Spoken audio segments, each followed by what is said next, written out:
हे guys, welcome back to the channel of Ayurveda Marathi. तर आज आपण एक वन शॉट व्हिडिओ घेणार आहोत स्प्लीन वरती.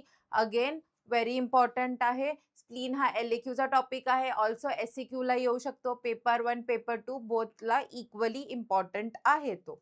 सो सगळ्यात आधी इंट्रोडक्शन मी फक्त ओरली सांगणार आहे तुम्हाला, तुमचे कन्सेप्ट इथं क्लिअर होतील. सगळ्यात आधी आपण स्प्लीनचं बघूयात. तर सगळ्यात आधी इंट्रोडक्शन मध्ये तुम्हाला काय लिहायचं, it is an organ of the reticular endothelial system म्हणजेच lymphatic system. Secondary lymphoid organ आहे. एवढं जरी लिहिलं मोर दॅन सफिशियंट आहे.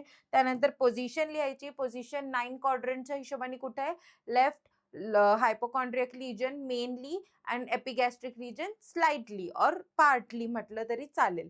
त्यानंतर शेप कसा आहे, वेज शेप. डायमेन्शन्स कसे आहेत, थिकनेस, लेंथ आणि थिकनेस, विड्थ आणि ब्रेथ लेंथ लिहायचं आहे तुम्हाला इथे. सो सगळ्यात आधी जर तुम्ही थिकनेस, विड्थ आणि लेंथ लिहिलं तर तिथे तुम्हाला काय लिहायचं आहे, 1, 3 and 5. हे इंचेस मध्ये सांगितलंय. आपण याला इंचेस मध्ये काय सांगितलेलं आहे, कारण आपल्याला फर्दर याला ऑड नंबर मध्ये ते कॅल्क्युलेट करायचंय, ते मी तुम्हाला सांगेल. इथं कसं लिहायचंय, थिकनेस, विड्थ अँड लेंथ. इथं लिहायचंय 1, 3 आणि 5. हे सगळे कशामध्ये आहे, इंचेस मध्ये सांगितलेलं आहे. ठीक आहे, एवढं तुम्हाला हे कन्सेप्ट क्लिअर पाहिजे. स्प्लीन मध्ये हे इम्पॉर्टंट आहे.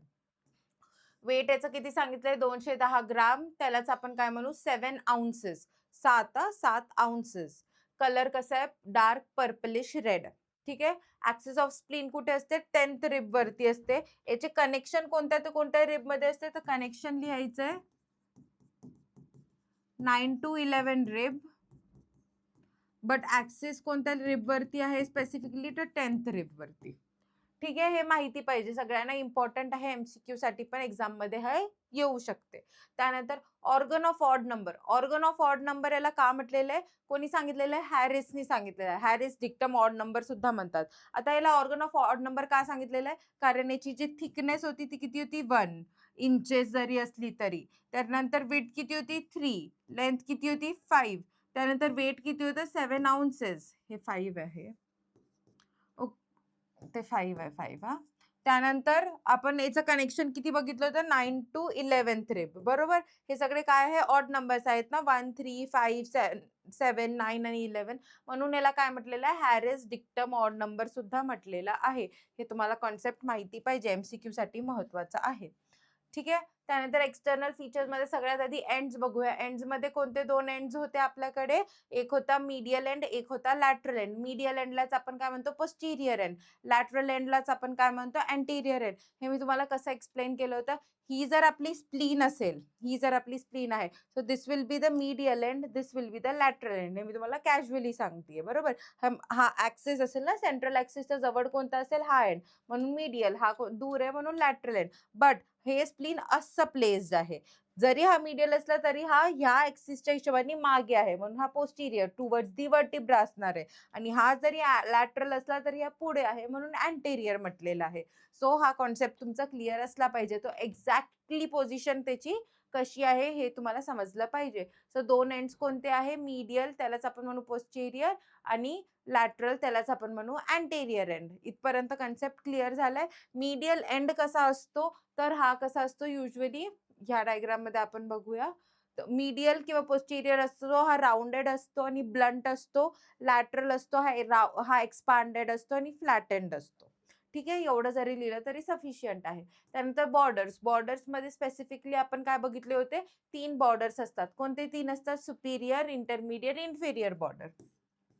या डायग्राम मध्येच आपण त्याला बेसिक स्टडी करून घेऊया, म्हणजे तुमचे कॉन्सेप्ट होईल. ठीक आहे. इथे सगळ्यात आधी आपण हा एंड आणि हा सेकंड एंड बघितले, 2 एंड्स बघितले. आता आपण बॉर्डर बघतो. बॉर्डर्स आपण येल्लोने बघू. हे काय आहे, ही सुपिरियर बॉर्डर आहे. ही कोणती आहे, इन्फिरियर बॉर्डर आहे. आणि ही कोणती आहे, मीडियल बॉर्डर आहे. ठीक आहे, इंटरमिडिएट बॉर्डर. ज्याला आपण म्हणू सुपिरियर बॉर्डर. काय करते सुपिरियर बॉर्डर, कशी आहे, इथं नॉचेस प्रेझेंट आहे बघा, काही थोडेफार खड्डे प्रेझेंट आहेत. सो दीज नॉचेसच्या प्रेझेन्समुळे आपण लिहू शकतो की सुपिरियर बॉर्डर आणि इन्फिरियर बॉर्डर मध्ये डिफरन्स कसा आहे. सुपिरियर बॉर्डर हे इथं नॉचेस प्रेझेंट आहेत लॅटरल साईडला. इन्फिरियर बॉर्डर मध्ये असे कोणतेच नॉचेस आपल्याला प्रेझेंट नाहीयेत. त्यानंतर आहे इंटरमिडिएट बॉर्डर. आता इंटरमिडिएट बॉर्डर काय करते, हे जो आहे गॅस्ट्रिक सरफेस आणि हा जो आहे रिनल सरफेस यांना काय करतो, सेपरेट करते. आणि तसंच आपले सुपिरियर आणि इन्फिरियर बॉर्डर डायफ्रामॅटिक आणि विसरल सरफेसेसला सेपरेट करते. डायफ्रामॅटिक आणि विसरल सरफेसेस हा आपला नेक्स्ट टॉपिक आहे. सरफेसेसच्या मामल्यामध्ये आपल्याकडे 2 सरफेस आहेत. एक डायफ्रामॅटिक सरफेस, एक विसरल सरफेस. आता जे डायफ्रामॅटिक सरफेस आहे ती याच्या मागची साइड असणार आहे, बॅक सरफेस. हा कोणता सरफेस आहे, हा विसरल सरफेस आहे. याच्या एक्झॅक्टली मागे जो सरफेस असणार आहे तो कसा असणार आहे, डायफ्रामॅटिक सरफेस. आता डायफ्रामॅटिक सरफेस का म्हटलेलं आहे, कारण तो in relation with the diaphragm आहे म्हणून त्याला डायफ्रामॅटिक सरफेस म्हटलेलं आहे.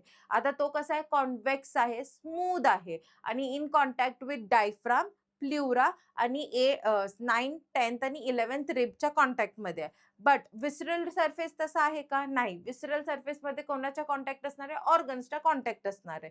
कोणकोणते ऑर्गन, तर 4 स्पेसिफिक ऑर्गन आपल्याला इथं लिहायचे. First is gastric, second is renal, third is colic आणि इथं छोटासा एक असतो तो असतो पॅन्क्रियाटिक. असे टोटल 4 ऑर्गन जे आपल्याला ह्या सरफेसवरती म्हणजेच विसरल सरफेसवरती काय दिसतात, इम्प्रेशन्स दिसतात. आता गॅस्ट्रिक इम्प्रेशन फंडस ऑफ स्टमकमुळे दिसतो, रिनल इम्प्रेशन लेफ्ट किडनीमुळे दिसतो आणि कोलिक इम्प्रेशन लेफ्ट फ्लेक्झरमुळे दिसतो, लेफ्ट फ्लेक्झर ऑफ कोलॉन आणि पॅन्क्रियाटिक इम्प्रेशन टेल ऑफ पॅन्क्रियाजमुळे दिसतो. हे जे आहे हे 3-4 पॉइंट आपल्याला इथं लिहिणं व्हेरी व्हेरी इम्पॉर्टंट आहे.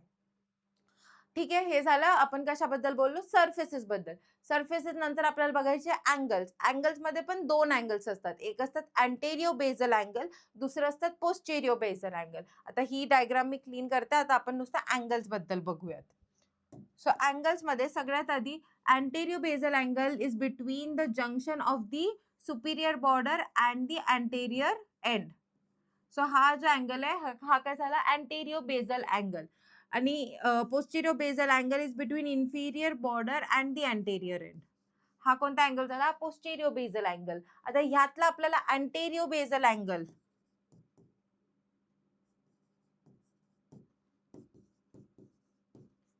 हा अँगल खूप जास्त महत्वाचा आहे. तर तो का महत्वाचा आहे? कारण की तो क्लिनिकल अँगल आहे. जर कधी एन्लार्जमेंट ऑफ दी स्प्लीन झाली तर आपल्याला त्याच अँगलवरती फील होणार आहे, स्प्लीनची एन्लार्जमेंट जाणवणार आहे, म्हणून त्याला आपण काय म्हणू, अँटेरियो बेसल अँगल.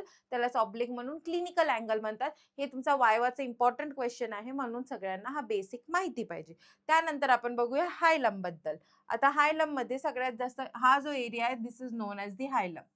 हा हायलम एक्झॅक्टली प्रेझेंट कुठं आहे ते पण तुम्हाला सांगते. सो ही आपली काय आहे, सुपिरियर बॉर्डर आणि ही आपली काय, इंटरमिडिएट बॉर्डर. जर तुम्ही क्लोजली बघितलं तर it is present in between the Superior and intermediate border. हा ऍक्च्युली थोडं जास्त खाली आहे बट युजली हायलम इथंच प्रेझेंट असतो या रिजनमध्ये. सो दिस इज आर हायलमचा रिजन. आणि हायलमचा मेन फंक्शन काय असतो, तर तिथं काही नाही, तिथून भरपूर सारे नर्व्स, आर्टरीज, वेसल्स हे सगळं काय होतात, पिअर्स होऊन आत जातात, पिअर्स होऊन बाहेर येतात. म्हणजे एंट्री अँड एक्झिट दोन्ही इथं काय असते, नीटली प्रेझेंट असते आपल्याकडे. इथपर्यंतचा कॉन्सेप्ट सगळ्यांचा क्लिअर आहे. व्हेरी सिम्पल होता, काही स्टफ होतं का, नाही. त्यानंतर आपल्याला बघायचे रिलेशन्स. आता रिलेशन्समध्ये आपल्याला स्पेसिफिक जे आहे 2 टाइपचे रिलेशन्स बघायचे आहेत. पहिला आहे पेरिटोनियल रिलेशन आणि दुसरा आहे आपला विसरल रिलेशन. सो पेरिटोनियल रिलेशनमध्ये पहिली गोष्ट तर it is entirely covered by peritoneum. म्हणजे काय, टॉप टू बॉटम स्प्लीन जे आहे हे कशाने कवर्ड आहे, पेरिटोनियमनी कवर्ड असणार आहे. बट त्याला 3 स्पेसिफिक लिगामेंट्स असतात जे त्याला धरून ठेवतात त्याच्या पर्टिक्युलर पोझिशनमध्ये. पहिला लिगामेंट कोणता आहे, गॅस्ट्रोस्प्लिनिक. नावातच आहे, starts from the gastric region, म्हणजेच ज्याला आपण काय म्हणू, स्टमक. आता स्टमकचा कोणता एरिया, तर specifically towards the lesser curvature. तो लेसर कर्वेचर पासून हा लिगामेंट सुरू होतो आणि कुठपर्यंत जातो, आपला हायलम ऑफ दी स्प्लीन पर्यंत. समजलं हा कॉन्सेप्ट. तो तो जो लिगामेंट आहे तो खूप जास्त काय आहे, आपल्याला इम्पॉर्टंट आहे किंवा महत्वाचा आहे. तो काय करतो, धरून ठेवतो स्प्लीनला. सेकंड लिगामेंट कोणता आहे, लिनो रिनल लिगामेंट. म्हणजे काय, इथं रिनल म्हणजे किडनी हे समजलंय, तर लिनो म्हणजे काय, तर लिनो म्हणजे स्प्लीन. तर हे लिगामेंट कुठून ते कुठपर्यंत झालंय, from kidney to the spleen. त्यानंतर आहे आपलं third ligament, phrenicocolic ligament. Phrenicocolic म्हणजे काय, फ्रेनिक म्हणजे आपला डायफ्राम, कोलिक म्हणजे कोलॉन. आता तुम्ही म्हणाल की मॅम फ्रेनिकोकोलिक मध्ये तर काय आहे, आपला स्प्लीनचा जिकरच नाहीये, मग हा स्प्लीनला धरण्याचं काम कसं करतो. हा बेसिकली एक बेड लाईक स्ट्रक्चर फॉर्म करून देतो ज्याच्यावर स्प्लीन मस्त लेटलेला असतो. हा पण काय करतो, त्याची पोझिशन धरून ठेवण्याचाच काम करत असतो. So again this is very very important. पेरिटोनियलमध्ये 3 स्पेसिफिक लिगामेंट्स कोणते आहेत? Gastrosplenic, phrenicocolic and lienorenal ligament. ठीक आहे? हे तिन्ही लिगामेंट व्हेरी व्हेरी इम्पॉर्टंट तुमच्यासाठी असलेच पाहिजे. त्यानंतर आपण बघणार आहोत विसरल. आता विसरलमध्ये स्पेसिफिक आपल्याला 4च विसरल काय आपण म्हणू कनेक्शन्स बघायचे आहेत. कोणकोणते? Gastric, renal, colic and pancreatic. आता गॅस्ट्रिक कुठून कशामुळे फॉर्म झालेलं आहे हे मी तुम्हाला आधीच सांगितलं. Form due to fundus of the stomach. पण कुठे प्रेझेंट आहे हे मी तुम्हाला ह्या लेक्चरमध्ये आता सांगते. सो गॅस्ट्रिक कुठे प्रेझेंट आहे? Between Superior border and intermediate border. याच्यात बघा हायलमची पोझिशन तुम्हाला क्लिअरली दिसत असेल. Between Superior and intermediate border. ठीक आहे. त्यानंतर रिनल इम्प्रेशन कुठे प्रेझेंट आहे? Between intermediate and inferior border. त्यानंतर कोलिक. कोलिक कुठे प्रेझेंट असणार आहे? At the lateral end. ठीक आहे. एवढं म्हटलं तरी चालेल. आणि त्यानंतर लास्टली आपल्याला काय सांगायचंय की pancreatic it is small adjacent to the colic impression म्हटलं तरी चालेल. Adjacent to the colic impression एवढंच कॉन्सेप्ट लिहिलं सफिशियंट होईल. तर हे आपले काय झाले? 4 विसरल रिलेशन झाले. कोणकोणते? Gastric, renal, colic and pancreatic. समजलं? सिन्स हा एक रिव्हिजन व्हिडिओच आहे वन शॉट मध्ये, तरी म्हणून मी फास्ट घेते. आय होप तुम्हाला समजलं असेल. It's an very easy organ. Blood supply मध्ये स्प्लिनिक आर्टरी बेसिक किंवा सिलिएक ट्रंक. वेनस ड्रेनेज मध्ये स्प्लिनिक वेन किंवा superior mesenteric vein. Lymphatic drainage मध्ये pancreatic splenic lymph node. Nerve supply मध्ये सिलिएक प्लेक्सस. अप्लाइड अॅनाटॉमी मध्ये splenomegaly म्हणजे काय? Enlargement of spleen. Splenectomy, removal of the spleen म्हणजे surgically removing of the spleen. त्यानंतर ruptured spleen म्हणजे काय? Enlarge होऊन एवढा झाला की तो रप्चर झालाय, फुटलाय. ठीक आहे. स्प्लिनिक पंक्चर म्हणजे कोणता तरी ऑब्जेक्ट, इन्स्ट्रुमेंट किंवा ट्रॉमामुळे स्प्लीनमध्ये पंक्चर झालेलं आहे, थ्रू अँड थ्रू काही पास झालेलं आहे, त्याला आपण म्हणू स्प्लिनिक पंक्चर. हिस्टोलॉजीमध्ये 2च कॉन्सेप्ट आहे, red pulp, white pulp. Red pulp मध्ये काय असते? हे जे लिम्फॉइड्स असते हे खूप जास्त डिस्ट्रीब्युटेड असते, दूर दूर असते, लांब लांब फैललेले असतात. बट व्हाईट पल्प मध्ये हे जे असतात हे काय असतात? ॲग्रिगेटेड असतात, खूप असे जवळ जवळ असतात, प्रेझेंट असतात, closely in contact with each other. त्याला आपण कशात म्हणू? व्हाईट पल्प मध्ये म्हणू. तर हे तुमचे बेसिक होतं. स्प्लीन मध्ये एवढं केलं तरी मोर दॅन सफिशियंट आहे. For more such videos to learn organs like spleen and others in short, do follow us on Instagram. Link will be provided in the description box. Thanks for watching the video. Have a nice day. Thank you.